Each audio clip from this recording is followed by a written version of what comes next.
Oi, gente, tô aqui no canal da Rádio Globo no YouTube e o tema de hoje é endometriose. Para conversar com a gente sobre isso, o Dr. Thier Soares. Bem-vindo, doutor. Obrigado pelo convite. A gente Prazer estar aqui. agradece. O doutor me operou, inclusive, porque eu tive endometriose, então eu tô no meu lugar de fala aqui hoje. Só pra gente começar o assunto, o Março Amarelo é o mês de conscientização a respeito da endometriose. Segundo a OMS, em todo o mundo, a endometriose afeta cerca de 176 milhões de mulheres, sendo mais de 7 milhões somente aqui no Brasil. É um número bem alto, né, doutor? E eu acho que é subestimado. Eu também acho. Eu acho Porque, né, tem gente que tem e não sabe. Existe uma fala que se fala que a 1 em 10, né? E a mulher com endometriose fala, eu sou 1 em 10. Eu já penso isso 1 em 8, se não for menos, entendeu? Essa proporção, né? 1 para 5, 1 para 7.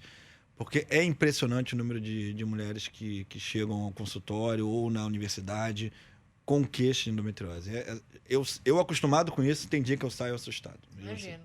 E quais são os sintomas? Porque muita gente acha que cólica é normal e vai postergando, procurar ajuda, e aí quando chega às vezes no consultório a situação já está bem avançada, né? A informação é fundamental, porque durante todo esse tempo, essa cultura da normalização da dor, isso contribuiu muito para o atraso no diagnóstico da endometriose. Essa dor da menstruação que se normaliza. Não, isso quando crescer passa, quando casar passa, quando engravidar cura. E isso fez com que o diagnóstico fosse muito atrasado. Só para você ter uma ideia, a média de atraso mundial é de 8 anos. Entre a primeira queixa, que é a dor no período menstrual, a principal queixa, a dor no período menstrual. Além disso, a gente tem dor na relação sexual, dor para evacuar, dor para urinar, a dificuldade de engravidar. É um outro sintoma. Muitos pacientes, às vezes, não têm a questão da dor, mas elas vão tentar engravidar, não conseguem. Quando chegam para fazer, né, a avaliação, descobre que tem endometriose. Então, a gente chama de 6Ds endometriose. Então, eu já falei 4 em relação à dor, a dificuldade de engravidar, e a 6 seria a dor pélvica crônica. Essa dor que cronifica. Essa paciente começa a ter dor durante anos e aí vira um sofrimento dessa dor crônica, né, com impacto importante na qualidade de vida, né, da mulher. Recentemente, não deve ter uns 2 anos mais ou menos, a Anitta comentou que fez uma cirurgia de endometriose, que também já estava um pouco avançado, ela tinha dor, principalmente depois da relação sexual, e ela demorou a conseguir fechar um diagnóstico, que só foi feito pela ressonância. É isso mesmo? É o exame mais preciso para a gente ver? Nós temos 2 exames principais para diagnóstico da endometriose. A ressonância é um exame, e aí, um detalhe, a ressonância com preparo intestinal, não adianta fazer ressonância em qualquer lugar, de qualquer maneira. Foi o que eu fiz. Isso é importante. O outro exame é a ultrassonografia transvaginal, também com preparo intestinal. A ultrassonografia transvaginal de rotina, que se faz para fazer uma avaliação normal, ela não vai diagnosticar endometriose, salvo que essa endometriose esteja no ovário. Aí ela vai conseguir até ver uma ultrassonografia transvaginal normal. Se não, ela só vai conseguir melhor nesse mapeamento que é com ultrassonografia com preparo intestinal. Então são esses 2 exames. Ressonância ou ultrassonografia transvaginal, mas com preparo intestinal e, melhor ainda, com um profissional acostumado com a endometriose. E foi a que eu fiz, a ressonância com Exatamente. preparo, e realmente ficou, assim, foi o exame mais claro, né? Ajuda muito, muito. O tratamento começa com anticoncepcional, é isso? Na verdade, a gente tem que avaliar a indicação da paciente, né? Com que queixa ela chega. Se ela chega com uma queixa de dor, por exemplo, e não quer engravidar naquele momento, a ressonância não mostra grandes alterações, é possível você controlar o sintoma com anticoncepcional. E aqui vale esse realce. Se você usar o anticoncepcional, você não vai acabar com aquela endometriose. Você vai simplesmente controlar os sintomas.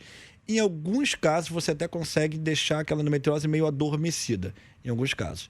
Mas então o anticoncepcional é para melhorar sintoma e não tratar a doença especificamente. Entendi. Entendeu? E às vezes a cirurgia é necessária, como foi o meu caso, né? E aí, quando você quer realmente melhorar a qualidade de vida em paciente que não melhora com tratamento contraceptivo inicial, ali, com medicação hormonal. Quando a paciente quer engravidar e não está conseguindo.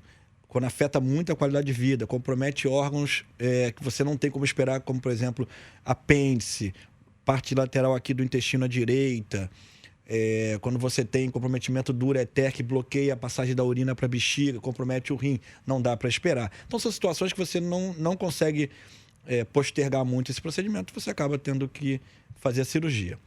Lembrar que, associado a isso, você pode fazer medidas para melhorar a qualidade de vida. Alimentação, exercício físico, você pode fazer fisioterapia pélvica, uma coisa que ajuda muito, é uma medida bem interessante.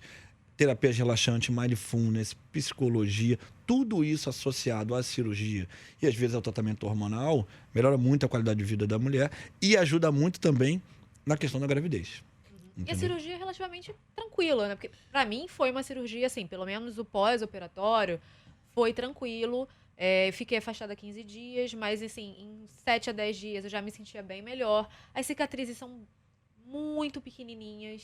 É uma cirurgia relativamente tranquila, entre aspas, né? A questão da recuperação, sim, tem melhorado muito, até porque a questão da cirurgia minimamente invasiva mudou completamente a recuperação cirúrgica, né? Antigamente se fazia cirurgias grandes, incisões grandes. Hoje, a gente, com a laparoscopia e ultimamente com a cirurgia robótica, a gente ganhou muito avanço nessas questões de cirurgia. Então, são dois pontos aí. A recuperação é tranquila, algumas cirurgias não são bem complexas, mas com essa facilidade da tecnologia, a gente consegue fazer uma cirurgia complexa e ter uma recuperação que não parece tão complexa, uma recuperação bem mais tranquila.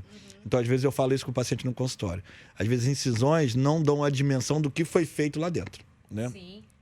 E, sem dúvida, esse último passo que eu citei, que é a robótica, que eu acho que daqui para frente vai determinar realmente o futuro da cirurgia, com inteligência artificial, com todas essas tecnologias somadas. Eu acho que a gente vai cada vez mais melhorar não só a cirurgia, como o pós-operatório da paciente com endometriose. A minha foi por robótica. Só foi por robótica. Então, esse seu relato, né, um relato aqui puramente espontâneo, a gente não combinou nada para falar disso. Não combinamos. Então, isso mostra como é uma recuperação muito boa mesmo, né, muito agradável para a paciente. Sim. E a gente fala isso no consultório, né? Olha, é a melhor tecnologia disponível, tem suas necessidades de evolução ainda, mas hoje, sem dúvida, foi um grande ganho para a cirurgia, o ganho da robótica. Não, só para citar, eu perdi o apêndice, eu estava comprometido. Eu tinha foco no direito e esquerdo.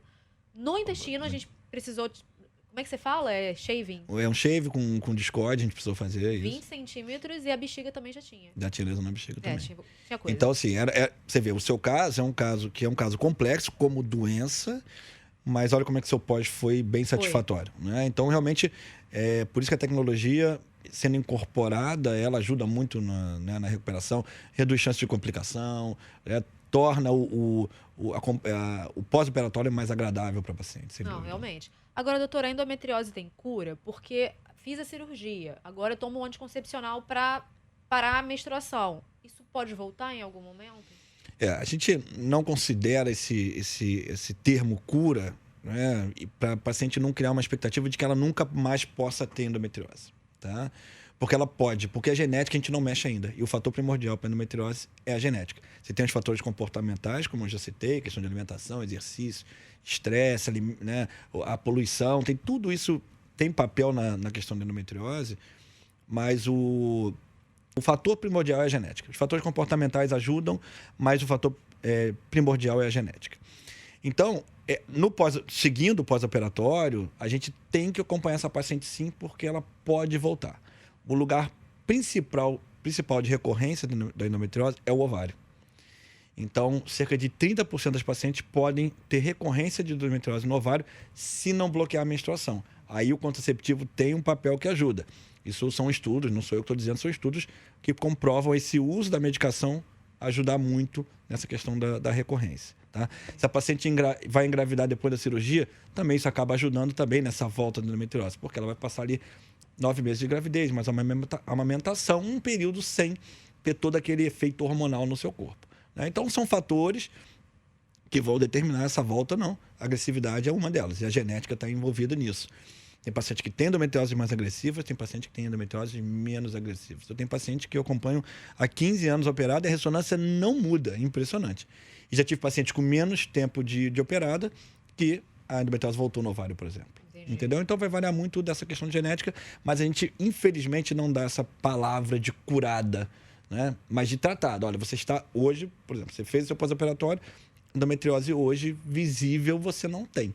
Vamos acompanhar agora para ver como é que vai ser o segmento. Para fechar, lembrar de tá sentindo alguma coisa, muita cólica, procurar um médico, né? Atendimento, isso. Eu sempre falo e respondo isso muito no Instagram, enfim, ou quando me solicitam, não normalizem a dor. Né? Não normalizem a dor, sentiu qualquer alteração, dor no período menstrual, dor na relação, qualquer alteração que você está sentindo no seu dia a dia, é momento de procurar ajuda médica. E se o primeiro profissional normalizar a sua dor, eu falo, troca de profissional, vá para outro profissional, porque é o momento de você, né, se ajudar no diagnóstico, é o que você pode fazer. E procurar informação. Isso também ajuda muito. Eu já tive paciente que falou, olha, eu solicitei a ressonância ao meu médico e eu fiz o meu diagnóstico, porque eu li, eu vi em algum lugar e eu fui atrás da informação e consegui falar com o meu médico. Então, isso é fundamental. A informação vale ouro, por isso esse espaço aqui é, assim, fundamental. Isso impacta um número de vidas que a gente não tem noção. A gente não consegue dimensionar isso. E eu vejo isso muito no Instagram, esse retorno. Tá certo. Obrigada, doutor. Nada, eu que agradeço mais vezes o espaço.